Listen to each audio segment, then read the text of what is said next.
Everyone, आज के lecture में हम डिस्कस करेंगे free particle in one dimensional box. ये टॉपिक मतलब जो सेकंड यूनिट है आपकी, उसमें कंप्लीट 4 टॉपिक हैं और 4 टॉपिक आपके 8 मार्क्स के अकॉर्डिंग ही आएंगे। इनमें से कोई भी ऐसा क्वेश्चन नहीं है जो आपका 4 मार्क में आएगा। तो आज हम करेंगे free particle in one dimensional box, जिसके अंदर हम सबसे पहले समझते हैं कि बॉक्स से हमारा क्या मतलब है। बॉक्स यहाँ पर इस टाइप से नहीं बोल सकते हम कि कोई भी एक डिब्बा या फिर कोई कंटेनर ले लिया, that is our box. Because हम बात कर रहे हैं क्वांटम मैकेनिक्स में, और क्वांटम मैकेनिक्स में बॉक्स का मतलब क्या होता है, एक ऐसा स्पेस जहाँ पर जो पार्टिकल है उसकी पोटेंशियल एनर्जी 0 होती है, उसको हम क्या बोलते हैं, वन डायमेंशनल, या फिर उसको हम बॉक्स बोलते हैं। 1D को भी हम समझेंगे कि हम इसको क्यों वन डायमेंशनल बोल रहे हैं। तो बॉक्स का मतलब क्या है, जैसे हमने यहाँ पर बनाया है, यहाँ पर हमने क्या बनाया है कि यहाँ पर एक ऐसा पार्टिकल है जिसका जो पोटेंशियल एनर्जी है वो 0 है। पोटेंशियल एनर्जी 0 होने का मतलब क्या है, जो वो पार्टिकल है उसके ऊपर कोई भी फोर्स जो है वो अप्लाइड नहीं है, free from the force, that is हम बोल सकते हैं कि जो उसका पोटेंशियल है वो क्या है, 0 है, या फिर उसकी पोटेंशियल एनर्जी 0 है। ये हमारी डेफिनेशन हुई बॉक्स की। और कंप्लीट हम इसको कैसे बोलेंगे, ये एक ऐसा स्पेस या एक ऐसा रीजन जहां पर जो पार्टिकल है उसका पोटेंशियल 0 है एंड जो स्पेस कंसीडर किया है उसमें 0 है, और जो आउटसाइड द स्पेस है वहां पर क्या है, इन्फिनिटी है। लेकिन हम यहाँ पर उसके एक्सप्रेशन को डिराइव करने के लिए हमने यहाँ पर क्या किया है, लाइक ए बॉक्स बनाया है। इसका मतलब ये है कि ये जो वॉल बनाई है हमने, यहाँ पर जो पोटेंशियल है इसके आउटसाइड वो इन्फिनिटी है, इसके अंदर जो है वो पोटेंशियल 0 है। अब ये तो हुई बॉक्स की बात। अब हम बात हैं वन डायमेंशनल पे। वन डायमेंशनल का मतलब क्या है कि जो पार्टिकल है वो ऑलवेज एक्स एक्सिस या माइनस एक्स में ही मिल सकता है हमें, या फिर वो ऐसे ही मूव करेगा, या तो एक्स एक्सिस में, प्लस एक्स एक्सिस में, या फिर माइनस एक्स एक्सिस में। उसका मतलब है वन डायमेंशनल, यानी कि वो स्ट्रेट ही मूव करेगा, ऐसे ऊपर नीचे वो ट्रेवल नहीं करेगा या मूव नहीं करेगा। उसके बाद बॉक्स को समझ लिया हमने कि क्वांटम मैकेनिक्स में बॉक्स क्या होता है, वन डायमेंशन को समझ लिया। उसके बाद जो फ्री पार्टिकल है, इसका मतलब क्या है, जो पार्टिकल है उसकी पोटेंशियल एनर्जी 0 है, तो इसका मतलब हमने यहाँ पर बता दिया कि फ्री पार्टिकल है। तो अब हम टॉपिक स्टार्ट करते हैं। जो टॉपिक है वो कैसे स्टार्ट करना है, हमें यहाँ पर कंसीडर करना है एक पार्टिकल है जिसका जो मास है m है, और जो पोटेंशियल है, एनर्जी है, वो आपकी 0 है। ये सिर्फ एक रीजन में है। रीजन कौन सा है, x इक्वल्स टू 0 से a तक पोटेंशियल एनर्जी 0 है। अब यहाँ पर इस टॉपिक को करने के लिए कंडीशन है। कंडीशन क्या है, वो बॉक्स के ऊपर कंडीशन है। बॉक्स के ऊपर कंडीशन का क्या हम समझ रहे हैं इस बात से कि बॉक्स के ऊपर कंडीशन है, जो बॉक्स है, जो भी आप बॉक्स कंसीडर करोगे, इन एक्चुअली स्पेस होता है या फिर रीजन होता है। यहाँ पर जो वॉल होंगी बॉक्स की वो आपकी रिजिड होंगी। ये कंडीशन है बॉक्स के ऊपर, जो वॉल ऑफ द बॉक्स हैं वो आपकी रिजिड होंगी। रिजिड होने का मतलब क्या है, रिजिड का मतलब है जब भी पार्टिकल टकराएगा इस वॉल से तो वो टकरा के वापस आएगा, ठीक है, या फिर कोलाइड करके वापस आएगा, तो उसकी जो एनर्जी, अगर हम काइनेटिक एनर्जी की बात करेंगे तो वो चेंज होगी। लेकिन अगर हम उसकी टोटल एनर्जी की बात करेंगे तो वो आपकी कांस्टेंट रहनी चाहिए, और वो सिर्फ किस में होगा, रिजिड में। ये हम क्लासिकल मैकेनिक्स में ऑलरेडी पढ़ चुके हैं। तो रिजिड क्यों लिया हमने, बिकॉज टोटल जो एनर्जी है वो आपको क्या रखनी है, कांस्टेंट। ये जो है वो फर्स्ट कंडीशन थी किसके ऊपर, रिजिड वॉल, मतलब जो वॉल है उसके ऊपर, या जो बॉक्स है उसकी वॉल के ऊपर। सेकंड कंडीशन क्या है, सेकंड कंडीशन है कि जो भी वॉल ली है आपने बॉक्स की, वो आपकी नॉन पेनिट्रेबल होनी चाहिए। यहाँ पर नॉन पेनिट्रेबल का मतलब क्या है कि जो पार्टिकल है वो आपका इस बॉक्स के अंदर ही मिलेगा। यहाँ पर probability of finding the particle in this range बोल सकते हैं या रीजन बोल सकते हैं, x इक्वल्स टू 0 से x तक, वो आपकी 1 है। मतलब पार्टिकल इस बॉक्स के अंदर है। होगा ही होगा पार्टिकल बॉक्स के अंदर। ऐसा नहीं होगा कि जो पार्टिकल है वो बाहर चला जाएगा इससे। तो नॉन पेनिट्रेबल का मतलब है पार्टिकल बाहर नहीं जा सकता, वो यहीं पर ही रहेगा। Probability of finding the particle in this region is always 1। Okay, इसके बाद ये जो कंडीशन है वो हमने बॉक्स की वॉल पे बताई है। अब हम क्या करेंगे, यहाँ पर हम एक्सप्रेशन डिराइव करेंगे कि जब पार्टिकल 1D में होता है तो क्या क्या सिचुएशन होती है, क्या उसकी एनर्जी होती है, क्या उसका मोमेंटम होता है। तो डेरिवेशन स्टार्ट करते हैं। यहाँ पर हमने बोला सबसे पहले पोटेंशियल के बारे में बात कर रहे हैं। पोटेंशियल क्या है आपका, पोटेंशियल आपका दो तरीके से वेरी कर रहा है। यहाँ पर दो तरीके से, कैसे, जो पोटेंशियल है आपका वो जीरो होगा। जीरो कब होगा पोटेंशियल, जब x की जो वैल्यू है वो कहाँ से कहाँ तक, 0 से x, इस रीजन की बात करोगे तो पोटेंशियल 0 है। लेकिन अगर x ग्रेटर देन 0 की बात करोगे तो वो आपका क्या आएगा, इन्फिनिटी आएगा। तो ये आपका पोटेंशियल है। इसका मतलब हमें एक वैल्यू मिल गई, वो वैल्यू किसकी है, पोटेंशियल की। इसके बाद हम क्या करेंगे, पोटेंशियल को देखकर ही, या फिर यहाँ पर हम बात कर रहे हैं एप्लीकेशन की, किसकी एप्लीकेशन, स्क्रोडिंगर वेव इक्वेशन की। तो हमें यहाँ पर क्या यूज करना है, वेव इक्वेशन को यूज करेंगे, देन हम एक्सप्रेशन को डिराइव करेंगे। तो यहाँ पर हम लिखेंगे अकॉर्डिंग टू, ये जो फर्स्ट यूनिट थी आपकी उसमें हम डेरिवेशन कर चुके हैं स्क्रोडिंगर वेव इक्वेशन का। Then according to time independent Schrodinger wave equation. यहाँ पर हम टाइम इंडिपेंडेंट क्यों ले रहे हैं, क्योंकि जो भी एक्सप्रेशन था स्क्रोडिंगर वेव इक्वेशन का, या फिर हम किस बेस पे बोलते हैं कि टाइम इंडिपेंडेंट या फिर टाइम डिपेंडेंट, वो डिटरमाइन करता है आपका पोटेंशियल। अगर आपके पोटेंशियल में दोनों फंक्शन है, आर का भी और टी का भी, देन वो आपकी time dependent Schrodinger wave equation होगी। और अगर आपका potential independent of the time है, then we can say it is a time independent Schrodinger wave equation. तो यहाँ पर हम कौन सी इक्वेशन को लेके चलेंगे, टाइम इंडिपेंडेंट।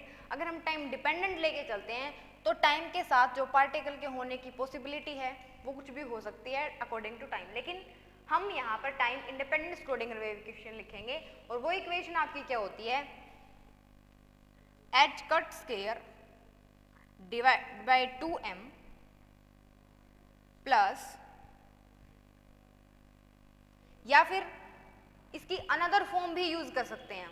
अनदर फॉर्म कौन सी, अनदर फॉर्म लिखते हैं बिकॉज हमें यहाँ पर पार्टिकल की हर एक सिचुएशन, उसकी एनर्जी, मोमेंटम को निकालना है।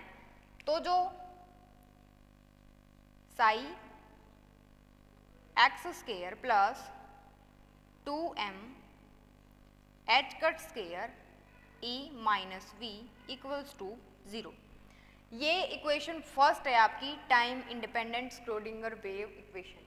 हमें यहाँ से स्टार्ट करना है क्योंकि हम एप्लीकेशन पढ़ रहे हैं स्क्रोडिंगर वेव इक्वेशन की। अब यहाँ से ये इक्वेशन में जो साई है वो आपका क्या रिप्रेजेंट करता है, वेव फंक्शन को, एक्स की जो एक्स डायरेक्शन में कि वो किस तरीके से वेरी करेगा। m का मतलब यहाँ पर पार्टिकल का मास है। h कट का मतलब क्या है, h कट का मतलब ये कांस्टेंट होता है जिसकी वैल्यू आप h डिवाइडेड बाय 2 पाई लिखते हैं।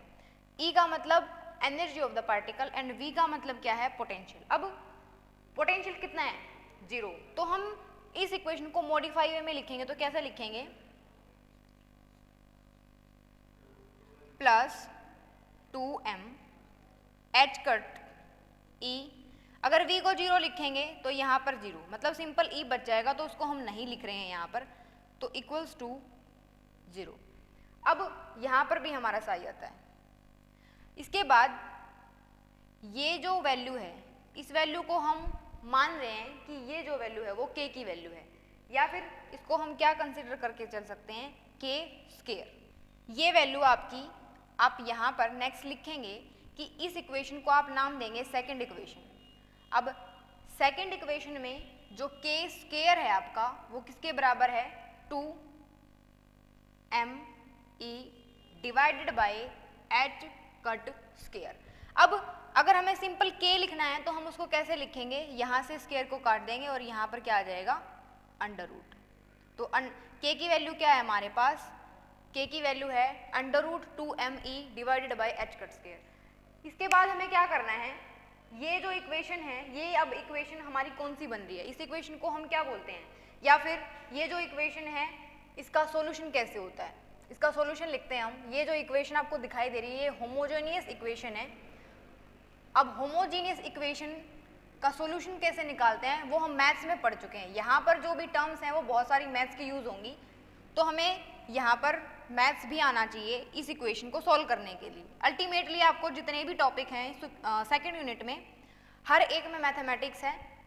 अब ये जो इक्वेशन है इसको हमने यहाँ पर लिखा था k square Sai plus D Sai square, ठीक है।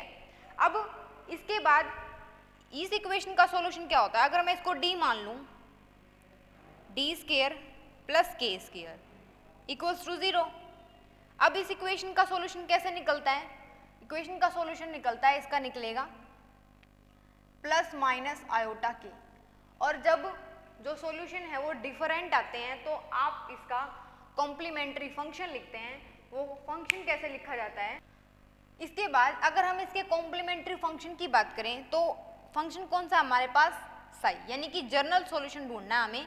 यहाँ पर हम सिर्फ इसको फिलहाल फंक्शन बोल रहे हैं।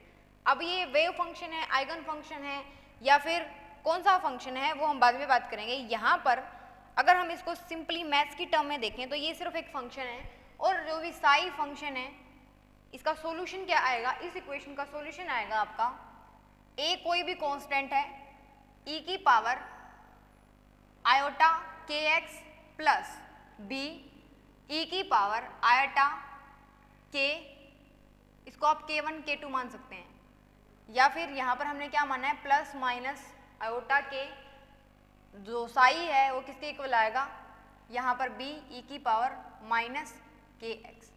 ये आपका फर्स्ट इक्वेशन है, इसको फर्स्ट नहीं, ये आपकी थर्ड इक्वेशन है, इसको हम थर्ड नाम दे रहे हैं।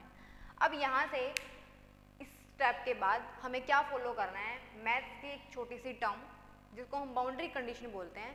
बाउंड्री कंडीशन यहाँ पर अप्लाई करनी जरूरी है। वो क्यों जरूरी है, क्योंकि ये एक तरीके का क्या है हमारा, ये एक तरीके का हमारा फंक्शन है, या फिर इसकी टर्म में बात करें तो ये वेव फंक्शन है। अब वेव फंक्शन को हम ऐसे ही चूज नहीं करते किसी भी सिस्टम के लिए, उसके लिए कंडीशन होती है। क्या कंडीशन होती है कि वो फाइनाइट होना चाहिए, कॉन्टिन्यूस होना चाहिए, अगर उसका डेरिवेटिव करें हम तो वो उसका डेरिवेटिव भी कॉन्टिन्यूस और फाइनाइट होना चाहिए, या फिर वो स्क्वायर इंटीग्रेबल होना चाहिए। तो यहाँ पर कंडीशन क्या है, यहाँ पर कंडीशन ये है कि जब आप x इक्वल्स टू 0 पे, वो क्योंकि पार्टिकल तो इस रीजन के अंदर है ना, तो जब भी आप x इक्वल्स टू 0 की बात करोगे या x इक्वल्स टू a की बात करोगे, यहाँ पर आपका जो वेव फंक्शन है वो 0 हो जाना चाहिए। इसका मतलब जब भी आप ये वैल्यू पुट करेंगे ये दिखाने के लिए कि ये कॉन्टिन्यूस है, तो आपको क्या करना है, कॉन्टिन्यूस हम कैसे दिखाते हैं, जो भी लेफ्ट हैंड लिमिट है उसको राइट हैंड लिमिट के बराबर पुट करके। तो यहाँ पर एक बार हम क्या करेंगे, x को 0 पुट करेंगे, एक बार x को a पुट करेंगे, और जो भी साई है उस वैल्यू पे आपका क्या होना चाहिए, 0 होना चाहिए। क्यों 0 होना चाहिए, क्योंकि वेव फंक्शन के एक्सेप्टेबल होने की एक कंडीशन है कि जो फंक्शन है आपका फाइनाइट होना चाहिए उस पॉइंट पे। तो यहाँ पर आपकी फर्स्ट, हमें यहाँ पर दो कंडीशन अप्लाई करनी है। दो कंडीशन कौन कौन सी, फर्स्ट तो ये करनी है कि जब आप x इक्वल्स टू a पे या x इक्वल्स टू 0 या a पे बात कर रहे हो तो आपका जो फंक्शन है वो फाइनाइट बन जाना चाहिए, यानी कि 0। अब इसके बाद इसका जो डेरिवेटिव है यानी कि d Sai divided by dx, ये x इक्वल्स टू a पे या x इक्वल्स टू 0 पे a पे, ये भी आपका क्या होना चाहिए, कॉन्टिन्यूस होना चाहिए। तो हम इस जो भी फंक्शन आया उसको एक्सेप्टेबल बोल सकते हैं इन क्वांटम मैकेनिक्स। अब हम कंडीशन को अप्लाई करते हैं वन बाय वन। अगर हम फर्स्ट कंडीशन को अप्लाई कर रहे हैं तो फर्स्ट कंडीशन के अकॉर्डिंग क्या है, x को क्या पुट कर दें हम, 0 पुट कर दें, देन कॉन्टिन्यूस की कंडीशन क्या आएगी, अगर वो 0 होगा तो वैलिड है। अब थर्ड इक्वेशन में साई फंक्शन 0 हो जाएगा, ये फर्स्ट कंडीशन अप्लाई कर रहे हैं। a x की जगह पे अगर 0 पुट करेंगे तो 0 प्लस इसकी जगह पे 0 पुट करेंगे तो ये आएगा। अब यहाँ से e की पावर 0 हमारा 1 होता है, e की पावर 0 1 होता है, तो यहाँ से हमारे पास इक्वेशन क्या है कि a plus B equals to 0, ये है। या फिर आप क्या बोल सकते हैं कि b जो है वो -a के इक्वल है, b जो है वो -a के इक्वल है, ये बोल सकते हैं। अब हमने क्या किया, सेकंड इक्वेशन को अप्लाई किया या फिर इसका डेरिवेटिव भी करना है हमें। इसके बाद अगर हम x की जगह पे जब 0 पुट किया है हमने तो वेव फंक्शन 0, ये हमारी फर्स्ट इक्वेशन है, ये हमारी बाउंड्री कंडीशन से निकली है, जो भी दो इक्वेशन हम यहाँ पर डिराइव कर रहे हैं। अब अगर हम x को a पुट कर दें देन हमारा साई फाइनाइट आना चाहिए, देन वी कैन से कि it is a continuous function. Then या फिर कॉन्टिन्यूअस की ये जो कंडीशन है इसको हम ऐसे भी चेक करते हैं कि अगर आपका x प्लस माइनस इन्फिनिटी है तो आपका वेव फंक्शन अगर 0 आ रहा है तो इसका मतलब वो एक्सेप्टेबल है, या फिर उसकी कई सारी कंडीशन होती है। यहाँ पर हम सिर्फ इन दो पॉइंट पर ही बाउंड्री कंडीशन चेक करेंगे और किसी पॉइंट पे नहीं करेंगे। अब a e की power iota a plus b e की पावर माइनस आयोटा के a। इसके बाद फर्स्ट इक्वेशन से हमें क्या पता चल रहा है कि अगर हम b की जगह पे -a पुट कर सकते हैं। अब b की जगह पे अगर -a को पुट करेंगे तो क्या आंसर आएगा, यहाँ पर क्या हो जाएगा -a, ये हो जाएगा, यहाँ पर माइनस नहीं आएगा, -ka, इसको हम इधर लिख रहे हैं इक्वल्स टू 0। इसके बाद a क्या आ रहा है, a आपका कॉमन आ रहा है तो e की पावर आयोटा के a माइनस e की पावर माइनस के a इक्वल्स टू 0। अगर यहाँ पर इस इक्वेशन को आप यहाँ पर अगर 2 आयोटा से मल्टीप्लाई कर दें और 2 आयोटा से डिवाइड कर दें तो ये जो फंक्शन है आपका मैथ्स में आपका क्या होता है, साइन x होता है, या फिर e की पावर थीटा प्लस e की power minus theta, sorry minus divided by 2, ये आपका क्या होता है, साइन थीटा होता है। लेकिन यहाँ पर थीटा क्या है, के a है, तो ये जो फंक्शन है आपका क्या बनेगा, ये फंक्शन आपका बनेगा 2 आयोटा a, ये कंप्लीट को हम लिख रहे हैं साइन के a इक्वल्स टू 0। अब ये जो सिचुएशन है यहाँ पर जो a है वो आपका 0 नहीं हो सकता, मतलब यहाँ पर ये जो हमने लिखा है इसका मतलब क्या है, इसका मतलब है अगर फंक्शन को 0 बनाना है इसका मतलब ये है कि या तो ये फंक्शन 0 है या फिर ये 0 है, इसका मतलब यही है। अब कौन सा 0 होगा, एक किसी एक को तो यहाँ पर 0 होना ही पड़ेगा रिजल्ट को 0 आने के लिए। अब ये जो है आपका a, ये आपका a 0 नहीं हो सकता। a क्यों 0 नहीं हो सकता, क्योंकि मान लेते हैं अगर a 0 हो गया, अगर a 0 है तो b भी 0 है, अगर ये दोनों ही 0 हैं तो यहाँ पर अगर पुट करेंगे तो दोनों ही अगर 0 आ गए तो साई कितना आ गया, 0। लेकिन साई 0 आने का मतलब तो ये हो गया कि यहाँ पर जो भी पार्टिकल है उसकी कोई पॉसिबिलिटी नहीं है कि वो पार्टिकल यहाँ पर प्रेजेंट है। लेकिन हम ये जानते हैं कि पार्टिकल यहाँ पर प्रेजेंट है, उसकी हमें पॉसिबिलिटी निकालनी है कि वो कहाँ पर प्रेजेंट है। लेकिन अगर ये सिचुएशन को कंसीडर कर लेंगे तो इसका मतलब हो जाएगा कि probability of finding the particle in this region is 0, लेकिन वो पॉसिबल नहीं है। तो हम क्या बोलेंगे कि a को आप 0 नहीं ले सकते। तो a अगर 0 नहीं हो सकता तो क्या 0 हो सकता है, साइन के a 0 हो सकता है। तो यहाँ से अगर हम साइन के a को 0 करेंगे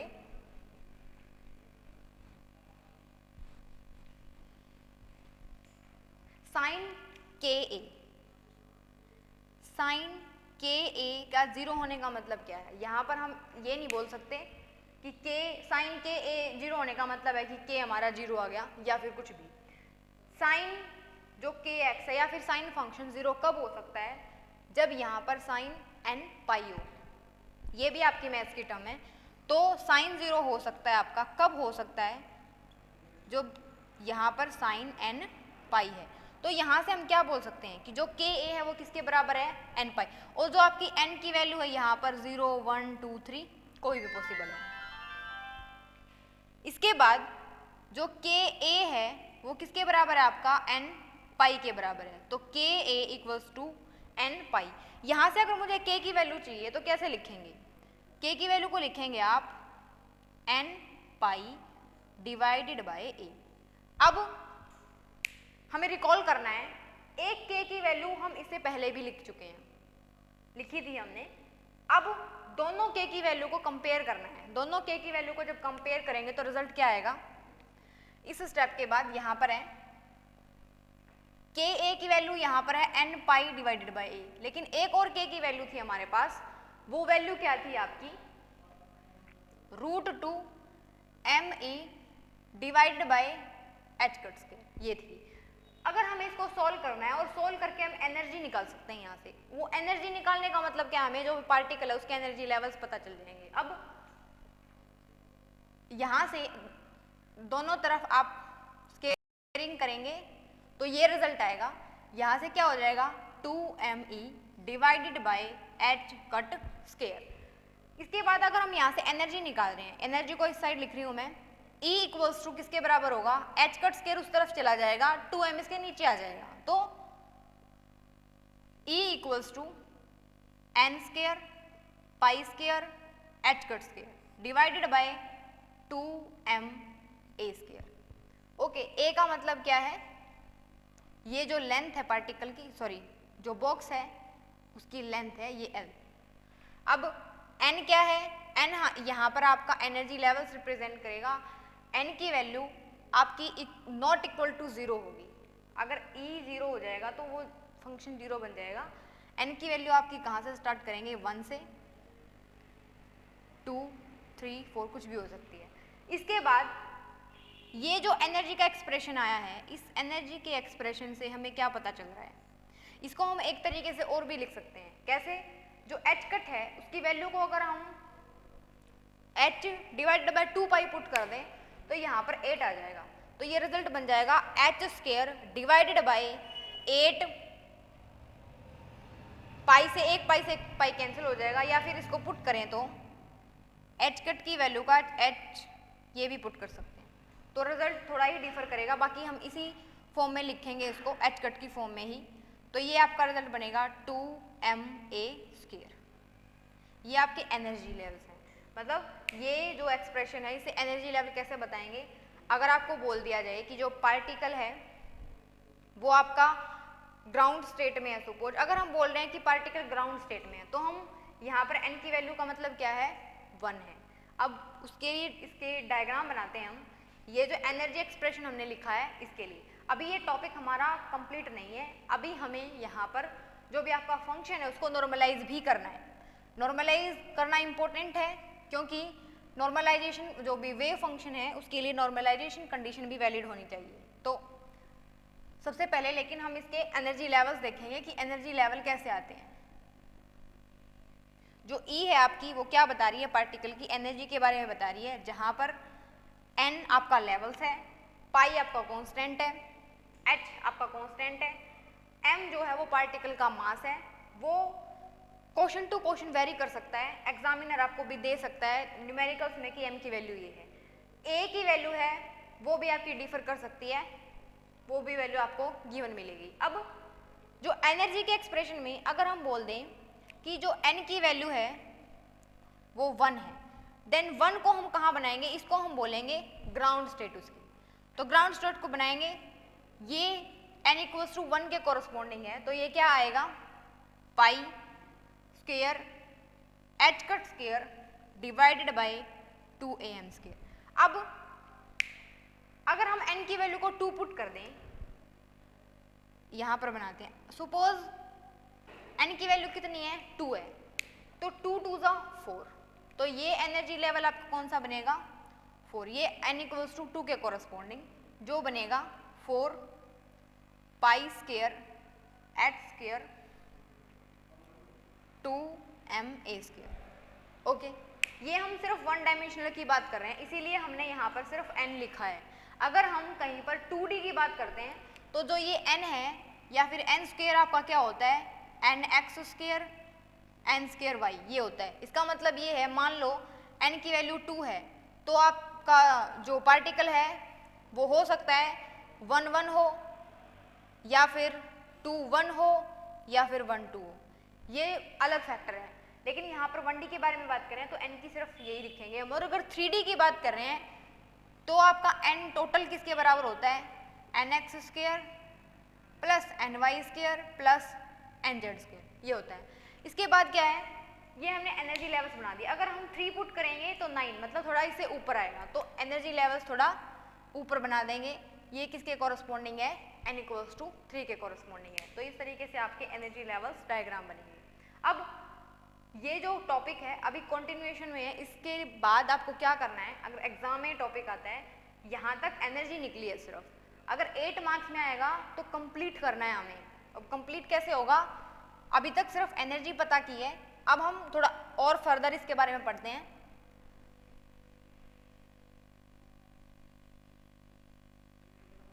तो इसके बाद है कि नॉर्मलाइजेशन कंडीशन क्या है वेव फंक्शन के लिए। तो यहां पर हमारा रिजल्ट लास्ट तक, वो तो हमने k को कंपेयर करके एनर्जी निकाली है सिर्फ। अब जो 2 आइटा a है वो किसके इक्वल आया था लास्ट रिजल्ट में, इक्वल्स टू 0। अब इसके बाद हमें नॉर्मलाइजेशन कंडीशन लिखनी है। नॉर्मलाइजेशन कंडीशन क्या है आपकी, minus infinity to infinity psi, यहाँ पर आपका कांस्टेंट फैक्टर आएगा जिसकी वैल्यू हमें निकालनी है। अल्टीमेटली हमें a की वैल्यू फाइंड आउट करनी है। Okay, psi star psi equals to 1, ये आपकी नॉर्मलाइजेशन कंडीशन है। अगर आपको फंक्शन को नॉर्मलाइज करना है तो इस कंडीशन को फॉलो वो करेगा ही करेगा, अगर आप किसी भी वेव फंक्शन की बात कर रहे हैं यहाँ पर। इसके बाद यहाँ पर जो ये कंडीशन है वो हमने कब लिखी थी, ये बाउंड्री कंडीशन लिखते हुए लिखी थी। जब हम बाउंड्री कंडीशन लगाते हैं तो बाउंड्री कंडीशन के बाद जो भी हमारी a की वैल्यू आती है या फिर b की वैल्यू आती है उसको हमें दोबारा किस में पुट करना होता है, वेव फंक्शन में, या फिर जो साई था या फिर जो आपका फंक्शन था उसमें। वो जो फंक्शन था वो आपका क्या था, साई इक्वल्स टू ए की पावर आयोटा के एक्स माइनस ई की पावर आयोटा के माइनस आयोटा के एक्स। इसके बाद यहाँ से a हमें पता है ये था। ओके, इसके बाद यहाँ पर माइनस b था यहाँ पर, लेकिन हम पता है कि a plus B equals to 0 आया था, तो a इक्वल्स टू किसके बराबर आएगा, माइनस b, या फिर जो b है वो किसके इक्वल आएगा, माइनस a के बराबर। तो यहाँ पर हमें वो वैल्यू पुट करनी है। a हमारा कॉमन है तो a हमने कॉमन ले लिया, अंदर क्या बचा हुआ है, अंदर हमारा ये बचा हुआ है। अगर इसको 2 आइटा से मल्टीप्लाई कर दें और 2 आइटा से डिवाइड कर दें तो वेव फंक्शन क्या बनेगा आपका, वेव फंक्शन बनेगा साई एक्स इक्वल्स टू, ये कंप्लीट को मैंने n मान लिया, ठीक है, n कोई भी कांस्टेंट है आपका, ये वैल्यू किसके बराबर होती है आपकी, साइन के x के बराबर होती है। अब ये आपका साई है, साई इस कंडीशन को फॉलो करते हुए आपको नॉर्मलाइजेशन फैक्टर निकालना है, वो क्या आएगा देखते हैं। Sai star, always Sai star का मतलब होता है जो भी आपका फंक्शन है उसके अंदर कहीं पर भी अगर आयोटा प्रेजेंट है तो उसको माइनस आयोटा बना दो, वो आपका, इसका मतलब है कि आपने साई का क्या कर दिया, कॉम्प्लेक्स कंजुगेट ले लिया। तो माइनस इन्फिनिटी टू इन्फिनिटी, ये साई, इसका साई स्टार निकालेंगे तो क्या निकलेगा, n स्टार, यहाँ पर साइन के एक्स, यहाँ पर कोई भी जो फंक्शन है ना वो आपका इमेजिनरी नहीं है, सारे के सारे रियल फंक्शन है। तो रियल फंक्शन का जो कॉम्प्लेक्स या कुछ भी लेंगे तो वो सेम ही आएगा। तो यहाँ पर इसको भी हम, जरूरी नहीं है कि ऐसा हमें स्टार लगाना जरूरी ही था। उसके बाद साई कितना है, n साइन के एक्स इक्वल्स टू 1। अब यहाँ से ये n है और ये n है, इसको हम बाहर निकाल सकते हैं। अगर हम इसका मोड लेके इसको ऐसे कर दें तो इसका मतलब इसकी वैल्यू निकल के आएगी माइनस इन्फिनिटी टू इन्फिनिटी, या फिर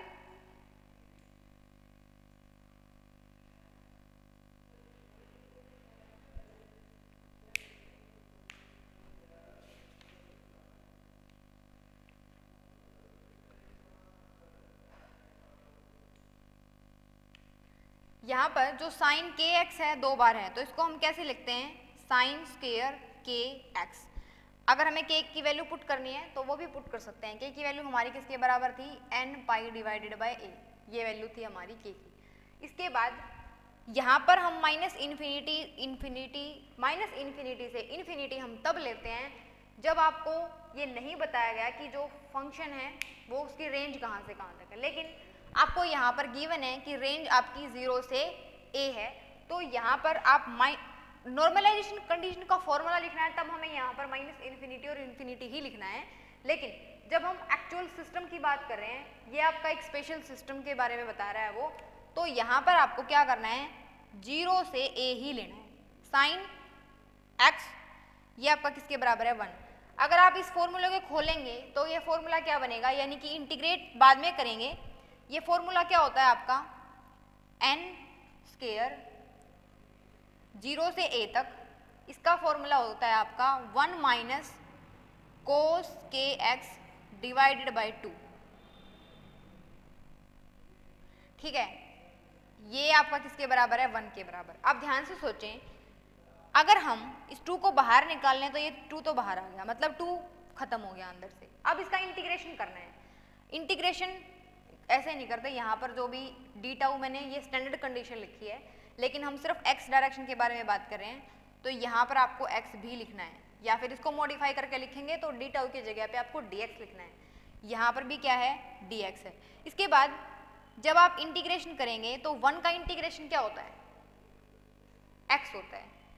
ये इंटीग्रेशन के फॉर्मूले आपको मैथ्स में मतलब बहुत इजी है, इंटीग्रेशन करना है सिर्फ हमें यहाँ पर, तो उसके लिए तो आपको मैथ्स आना कंपलसरी है। इसको हम यहाँ लिख रहे हैं, ये के की वैल्यू आपको ध्यान रखनी है कि के की वैल्यू ये आएगी। इसके बाद उस स्टेप के बाद ये आपका 1 के इक्वल है। इस स्टेप के बाद जो n स्क्वायर है divided by 2 equals to, sorry integration मैंने 1 का करके लिखा है, वो मैंने डायरेक्ट लिख दिया, x होता है। जो cos का इंटीग्रेशन है वो आपका sin x होता है, तो यहाँ पर आपको sin x लिखना है। Upper limit lower limit upper limit. इसके बाद का स्टेप क्या होता है इंटीग्रेशन का, upper limit minus lower limit. जब आप यहाँ पर वैल्यू पुट करेंगे और यहाँ पर ये सिर्फ आपका cos का इंटीग्रेशन हुआ है, अभी kx का इंटीग्रेशन बाकी है, तो जो k है वो कहाँ आ जाएगा आपका, नीचे। लेकिन इसे ज़्यादा सोल्व करने की हमें ज़रूरत नहीं है। क्यों ज़रूरत नहीं है, जब हम k की वैल्यू को पुट करेंगे तो वो किसके बराबर आएगी, वो आएगी आपकी n पाई साइन की वैल्यू आएगी n पाई x। इसके डिवाइडर में भी हमारे पास k x था, तो k की वैल्यू अभी लिखी थी n pi divided by a। ठीक है, ये और इसके नीचे भी ये k है तो ये नीचे भी आएगा। लेकिन ध्यान से देखो, यहाँ पर जब x की जगह पे a पुट करोगे तो ये तो साइन पाई ही रहेगा। साइन पाई क्या होता है, 0 होता है। यहाँ पर 0 पुट करेंगे तो साइन 0 क्या होता है, 0। अल्टीमेटली ये फंक्शन कंट्रीब्यूट ही नहीं करेगा, तो सिंपल क्या बचा हुआ है, इसके इक्वल्स टू में 1 भी है, तो बचा हुआ है n square divided by 2 equals to x। 0 से a तक ये किसके बराबर है, 1 के। जब आप a को यहाँ पर पुट करेंगे तो क्या आएगा, a आएगा, x की जगह पे आ जाएगा, upper limit minus lower limit करेंगे तो ये आ जाएगा इक्वल्स टू 1। तो n स्क्वायर किसके बराबर है, इसके बराबर है। अब 2 उधर जाएगा तो 2 मल्टीप्लाई हो गया, 2 आपका मल्टीप्लीकेशन में है, यहाँ से कट जाएगा, a भी उधर चला जाएगा तो ये a आ गया। अब n निकालना है तो n किसके बराबर आएगा, 2 डिवाइडेड बाई a, इसका रूट। ये आपका नॉर्मलाइजेशन फैक्टर है। नॉर्मलाइजेशन फैक्टर का मतलब है ये आपने क्या निकाल ली है, ये जो वैल्यू है आपने n की निकाली है, तो इस वैल्यू का आप वहाँ पर पुट कर सकते हैं। तो जो वेव फंक्शन है 1 डायमेंशनल के लिए आपका क्या आएगा, रूट 2a, रूट अलग से लिख रहे हैं इसको बिकॉज ये इम्पोर्टेंट है। इसके बाद हमें ग्राफ भी बनाने हैं। यहाँ पर जो टॉपिक है वेव फंक्शन को नॉर्मलाइज करने के बाद अकॉर्डिंग टू 7 मार्क्स कंप्लीट हो जाता है। लेकिन अगर हमसे स्पेशली पूछा जाता है कि मोमेंटम भी बताना है या फिर नोड्स या एंटी नोड्स कहाँ एग्जिस्ट करेंगे वो भी बताना है, तो हमें कंप्लीट करना है, तभी हमें ये टॉपिक जो है 8 मार्क्स में आएगा आपका एग्जाम में। या तो ये टॉपिक या फिर इस यूनिट में 4 टॉपिक हैं, चारों टॉपिक में से एक टॉपिक आपका 8 मार्क्स में आएगा। तो जो वेव फंक्शन है आपका वो किसके बराबर है, √2a साइन, वैसे यहाँ पर kx होता है लेकिन k की वैल्यू पता है n pi divided by a है, तो हमने यहाँ पर ये वैल्यू लिखी है। तो ये है आपका वेव फंक्शन। अब इस वेव फंक्शन को देख के हम कुछ ग्राफ प्लॉट करते हैं। वो ग्राफ कैसे हैं, मान लेते हैं सबसे पहले हमें वेव फंक्शन का ग्राफ प्लॉट करना है। तो ग्राफ को कैसे प्लॉट करेंगे, सपोज n की वैल्यू 1 ले रहे हो आप, तो 1 जब पुट करोगे यहाँ पर तो एक ही वैल्यू आएगी, यानी कि जो साई x है x इक्वल्स टू 0 से लेकर a तक, वो कैसे वेरी करेगा,